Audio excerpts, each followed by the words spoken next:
దీంట్లో 5 రకాల ప్రోటీన్ ఇచ్చినాం అనమాట.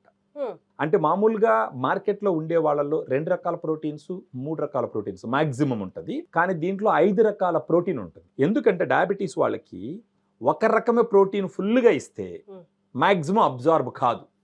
సో అందుకని దీంట్లో 5 రకాల ప్రోటీన్ ఇచ్చినారు. 5 రకాల ప్రోటీన్ కూడా ఏదని మీరు నన్ను అడిగినారంటే, ఒకటి వచ్చి వే ప్రోటీన్, కెసిన్ ప్రోటీన్, తర్వాత brown rice protein. Brown rice గురించి మీరు వినే ఉంటారు, డయాబెటీస్ ఉన్న వాళ్ళు బ్రౌన్ రైస్ తినమంటారు. ఆ బ్రౌన్ రైస్ నుంచి తీసినటువంటి ప్రోటీన్. ఇంకొకటి పచ్చి బఠానీలు, గ్రీన్ పీస్ అంటారు కదా, దాంట్ నుంచి తీసిన ప్రోటీన్. ఇంకొకటి వచ్చి సోయా ప్రోటీన్. సో ఈ విధంగా 5 రకాల ప్రోటీన్స్ ఈ పౌడర్లో ఇవ్వడం జరిగింది. దాంతో పాటు మొత్తం 30 మైక్రోన్యూట్రియన్స్ ఉంటాయి, వైటమిన్స్, మినరల్స్, ఆ తర్వాత వేరే వేరే ఇంగ్రీడియంట్స్ కూడా ఉంటాయి దీంట్లో. ఇది కంప్లీట్గా డయాబెటీస్ వాళ్ళు తీసుకోవాల్సినటువంటి ప్రోటీన్ పౌడరు. దీన్ని తీసుకోవడం వల్ల మార్నింగే తీసుకోవాలి దీన్ని. ఫర్ ఎగ్జాంపుల్ దీంట్లో ఒక స్కూప్ వచ్చి 12.5 గ్రామ్స్తో సమానం. ఒక 2 స్కూప్లు అంటే 25 గ్రామ్స్ లేదా 20 గ్రామ్స్ ఒక స్కూప్ ఫుల్గా తలకట్టేసి ఇంకొకటి ఒక ముక్కాల భాగం తీసుకొని గాన ఉదయాన్నే గాన తాగినారంటే నీళ్ళల్లో కలుపుకొని, వాళ్ళకి జరిగేది ఏంటంటే ఫస్ట్ వాళ్ళకి ఆకలి తగ్గుతుంది. బేసిక్గా మన తెలుగు వాళ్ళు ఏం చేస్తారు, ఉదయాన్నే సద్దిన తింటారు, మధ్యాహ్నం మళ్ళీ భోజనం చేస్తారు, రాత్రి మళ్ళీ భోజనం చేస్తారు. అలా చేయడం వల్లనే ఈ డయాబెటీస్ అన్కంట్రోల్గా ఉంటుంది యాక్చువల్గా.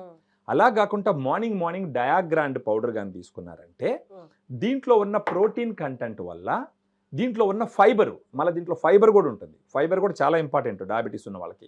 దీంతో పాటు ప్రీబయాటిక్ కూడా ఉంటుంది, ఎఫ్ఓఎస్, ఫ్రక్టాలిగోసాకరైడ్ అని చెప్పేసి. ఇవన్నీ తీసుకోవడం ద్వారా ఏమవుతుంది అంటే ఫస్ట్ ఆకలి కంట్రోల్ అవుతుంది, అట్ ద సేమ్ టైం బాడీకి రావాల్సిన ఎనర్జీ వస్తుంది. వాళ్ళు డే ఫుల్గా ఎనర్జెటిక్గా ఉంటారు, ఆకలి తగ్గుతుంది. సో వాళ్ళు తినే అన్నం ఎరాటిక్గా తినరు, ఎలాగంటే అలా తినరు. ఇంత అన్నం పెట్టుకొని ఫస్ట్ ఒక కూరతో, తర్వాత సాంబార్తో, తర్వాత రసంతో, తర్వాత మజ్జిగతో అలా తినరు అనమాట. ఇక్కడ ఇంకొకటి, ఆకలి తగ్గిపోతుంది అనగానే జనాలకి వచ్చేటటువంటి డౌట్ ఏంటంటే, నాకు ఆకలి తగ్గిపోయిందంటే నాకు నీరసం వచ్చేస్తుందేమో, ఎనర్జీ ఉండదేమో అని అనుకుంటారు. లేదు, ఎందుకంటే దీంట్లో ఉన్నటువంటి 5 రకాల ప్రోటీన్స్, ఇండియాలో 5 రకాల ప్రోటీన్లు ఉన్నటువంటి మెడికల్ న్యూట్రిషన్ థెరపీ, దీన్ని ఎంఎన్టీ అంటారు, మెడికల్ న్యూట్రిషన్ థెరపీ అంటారు దీన్ని. ఇండియాలో 5 రకాల ప్రోటీన్లు ఉన్నటువంటి డయాబెటిక్ ప్రోటీన్ పౌడరు లేదు. మిగతా వాళ్ళంతా 2 రకాల ప్రోటీన్స్ 3 రకాల ప్రోటీన్స్ ఉంటాయి, దీంట్లో 5 రకాల ప్రోటీన్స్ ఉంటాయి. దీంట్లో ఉన్న ప్రోటీన్ కంటెంట్ అయితే ఏమి, దీంట్లో ఉన్న వైటమిన్స్, మినరల్స్, ఫైబరు, తర్వాత ప్రీబయాటిక్, ఇవన్నీ కలిసి ఏం చేస్తాయంటే వాళ్ళ శరీరానికి ఇవ్వవలసినటువంటి ఎనర్జీని ఇస్తుంది, శరీరానికి ఇవ్వవలసినటువంటి పోషకాలన్నిటిని ఇస్తుంది, వాళ్ళ ఆకలిని తగ్గిస్తుంది. దేర్ బై ఏమవుతుందంటే వాళ్ళ గ్లూకోజ్ లెవెల్స్ నార్మల్గా వచ్చే అవకాశాలు చాలా మెండుగా ఉంటాయి.